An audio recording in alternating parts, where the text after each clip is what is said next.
কত গ্রাম CO2 চুন জলের মধ্যে চালনা করলে 100 গ্রাম CaCO3 পাওয়া যাবে? তাহলে আমরা প্রথমত এটার বিক্রিয়াটা একটু করে নেওয়ার চেষ্টা করব।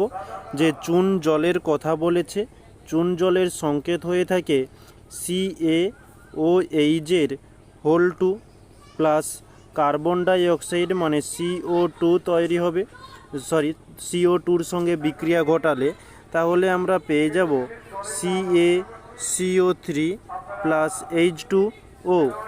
ওকে, আমরা বিক্রিয়াটি করে নিয়েছি। এটা অলরেডি এরই মধ্যে ব্যালেন্সও করা রয়েছে। আমরা এখানে CO2 এবং CaCO3 এই দুজনকে নিয়ে আমরা কাজ করব। প্রথমত CO2 এর আণবিক ভরটা আমরা দেখে নেব। কার্বনের জন্য 12 হয়ে থাকে প্লাস অক্সিজেনের 16 হয়। যেহেতু দুটো অক্সিজেন রয়েছে তাই আমরা 2 দিয়ে গুণ করলাম। এদিকে 12 প্লাস 16 দুগুণে 32, তাহলে আমরা পেয়ে যাব 44 গ্রাম।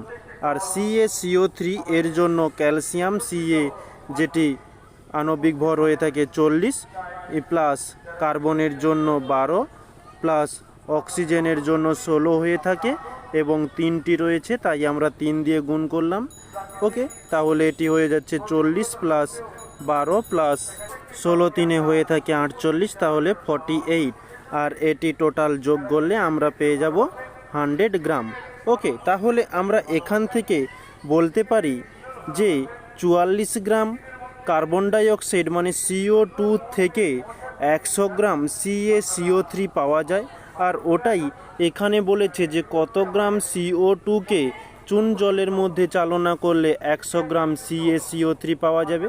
তাহলে 100 গ্রাম CaCO3 উৎপন্ন করার জন্য 44 গ্রাম CO2 এর প্রয়োজন। ওকে, ওটাই তাহলে আমরা এখানে ভাষা দিয়ে লিখে নিয়েছি যে 100 গ্রাম CO3 তৈরি করতে 44 গ্রাম CO2